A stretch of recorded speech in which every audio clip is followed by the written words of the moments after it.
akan mengamankan winner-winner chicken dinner kita, mengingat tadi sudah ada back-to-back winner-winner chicken dinner yaitu Boom Esports. Akankah menjadi jinx atau triple chicken dinner is real? Ya, tidak menutup kemungkinan kalau misalkan kita lihat lah ya dari 2 match sebelumnya.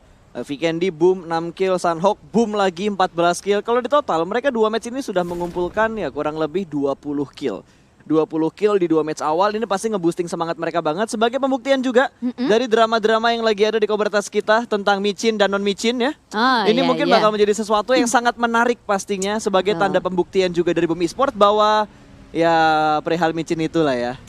Jadi selain aktivitas latihan, mereka juga harus menjaga kondisi kesehatan ya. Betul, dan tentunya setiap tim punya peraturan-peraturan yang berbeda di setiap gaming house mereka, di setiap manajemen mereka, dan tentunya kita harus tetap menghargai peraturan yang ada dalam sebuah manajemen tim. Betul sekali, dan melihat garis pesawat yang cukup pelit kali ini di map Miramar ini bakal menyulitkan banget buat beberapa tim yang punya drop zone di area Monte, Hacienda, El Pozo terlebih, dan La Cabrera.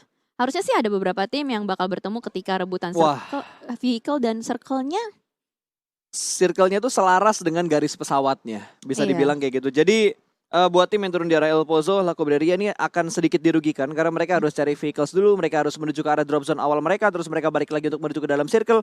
Belum tentu jalur mereka tuh benar-benar bebas hambatan. Kalau misalkan tiba-tiba ketika mereka balik lagi untuk masuk ke dalam circle dan dipotong sama tim lain, itu yang bakal berbahaya banget. Dan tentunya kalau kita perhatikan dari circle-nya tadi yang menuju ke bagian tengah ke arah kanan, sedikit mengambil 2 pulau yang terpisah. Di bagian utara tuh numpuk banget. Ada The Pillars yang turun di arah Torre, terus misalkan di arah kampo militernya kalau nggak salah tadi ada Boom Esports juga yang turun di arah kampo militer.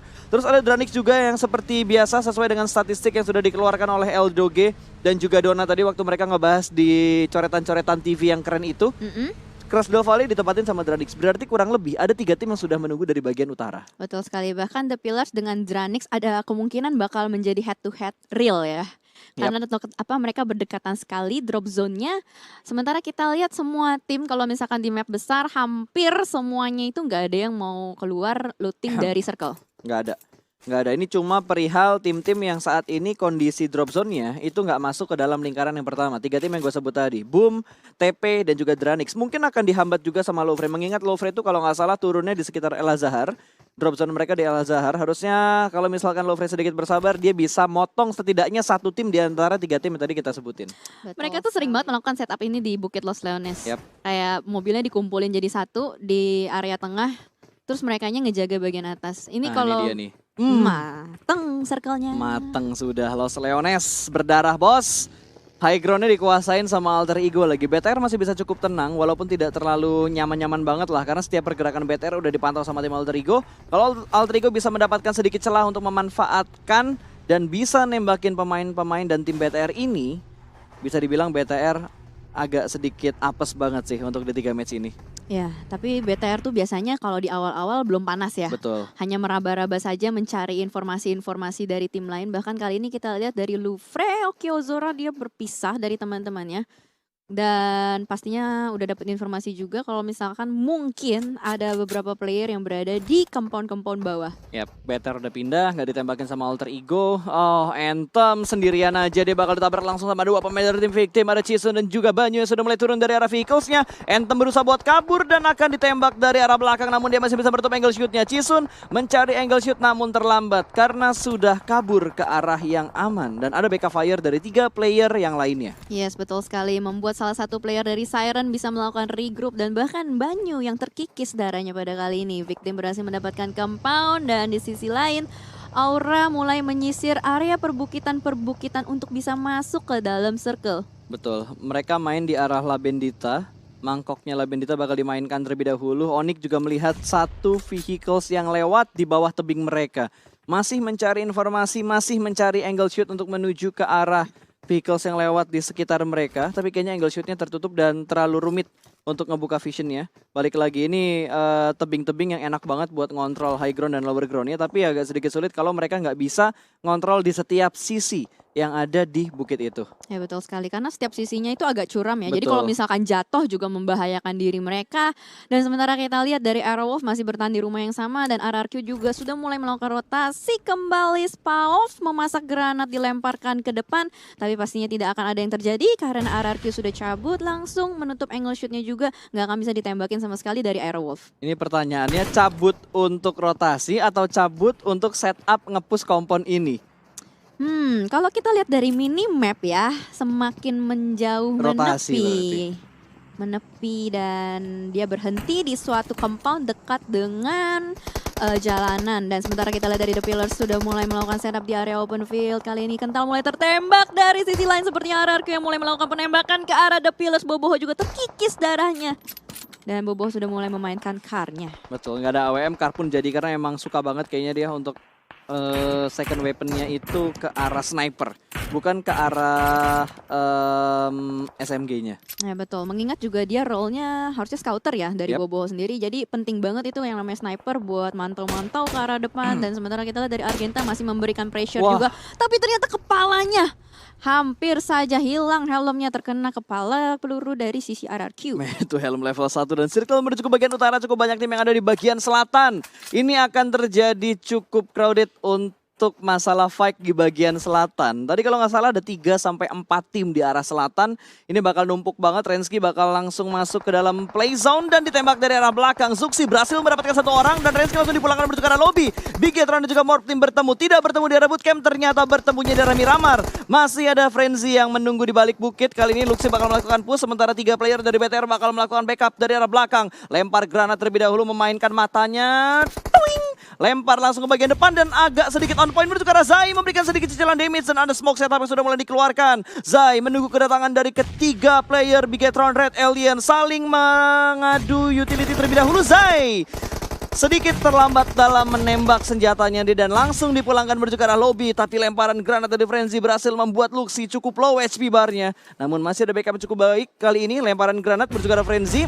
Terkikis 2 granat yang cukup matang, Jelly. Ya betul sekali. Sepertinya No Mercy bakal langsung cabut, nggak bakal nyusul ke arah Frenzy. Dan 3 player harus pulang ke lobby dari Morph Team. Sementara di sisi lain terjadi fight antara Aura dengan Aero. Bahkan Aero terhempit antara 2 tim. Sempat terlihat juga ada Boom yang melakukan penembakan ke arah depan. Sementara kita lihat dari Jayden melakukan blind spray through the smoke. Ke arah Potato bakal dimasak granat yang pertama menuju ke depan. Tapi Potato sudah mulai bergerak dan kita lihat akankah connect, tapi hampir saja. Sedikit lagi granat yang kedua bakal dilemparkan dari Jayden menuju ke pohon. Dan Potato akan menjadi kentang goreng di Miramar. Wow. Langsung dipulangkan begitu saja menuju ke arah lobby satu tim ini. Tapi di sisi lain Aura akan segera menghadapi pemain-pemain dari tim The Pillars, di mana Onta sudah mulai terjebak di balik batu. Lemparan granat dari seorang Roses meletup sudah, namun masih bisa bergerak ke arah yang lain.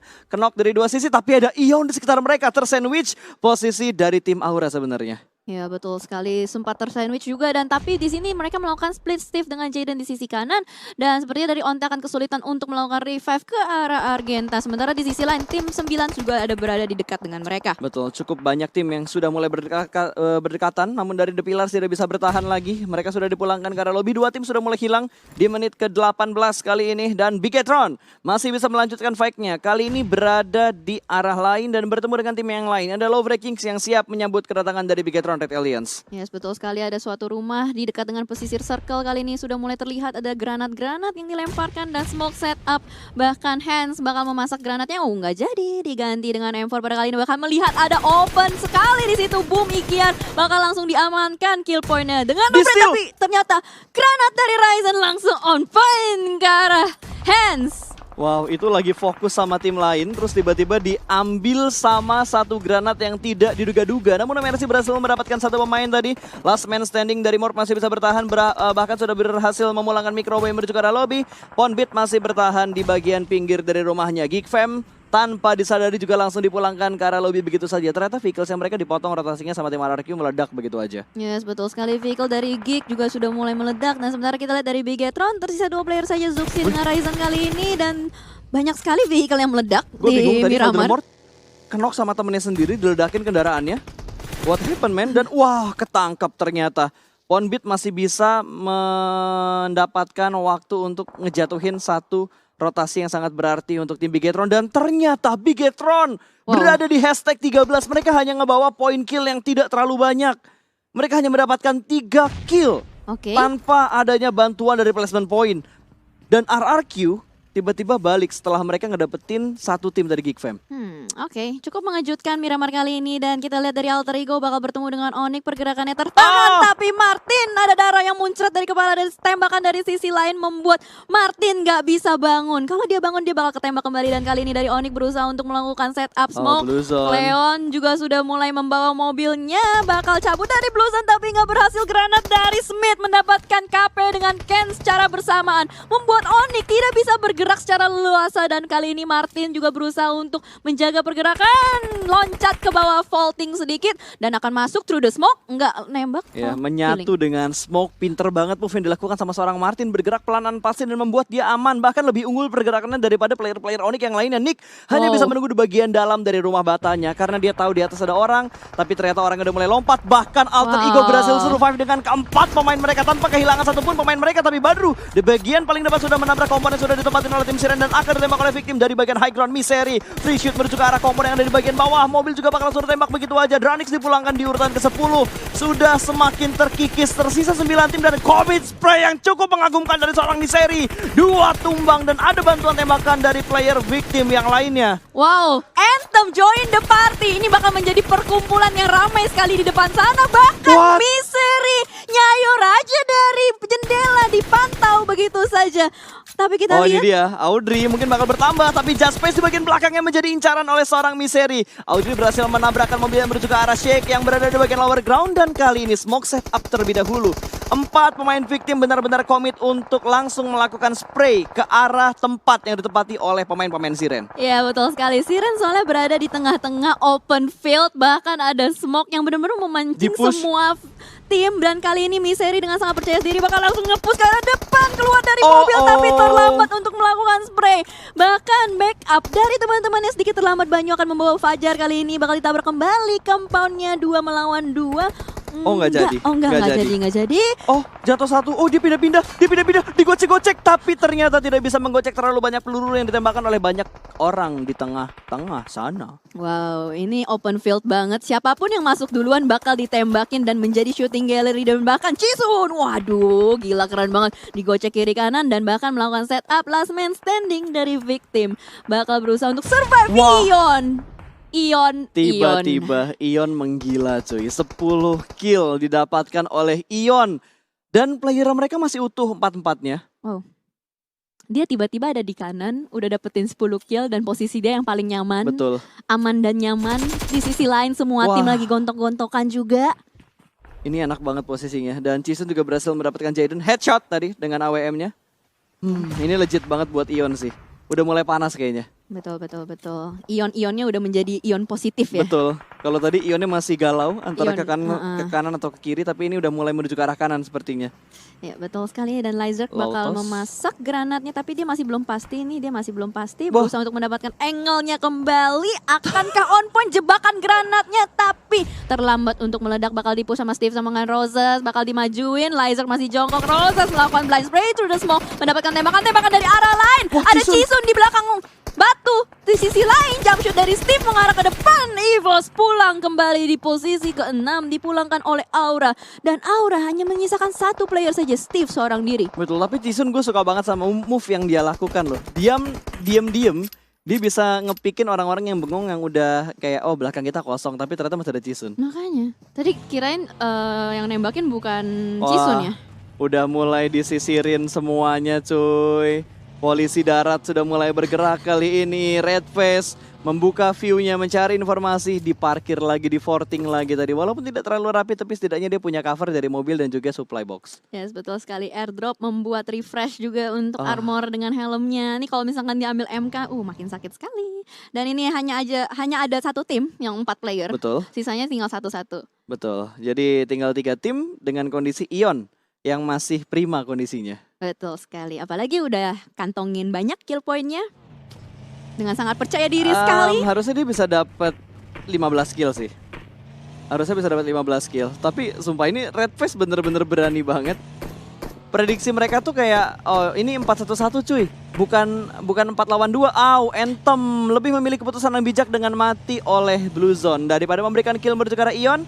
Lebih milih mati oleh Blue Zone karena tidak memberikan poin kill menuju ke arah Ion. Last man standing dari Aura Steve. Apakah bisa mendapatkan clutch ke arah pemain Ion atau tidak? Karena kalau kita lihat ini semuanya ada di dalam zona. Masuk ke dalam circle. Oh ini masih circle yang ke-6. Gamenya bakal selesai. Steve.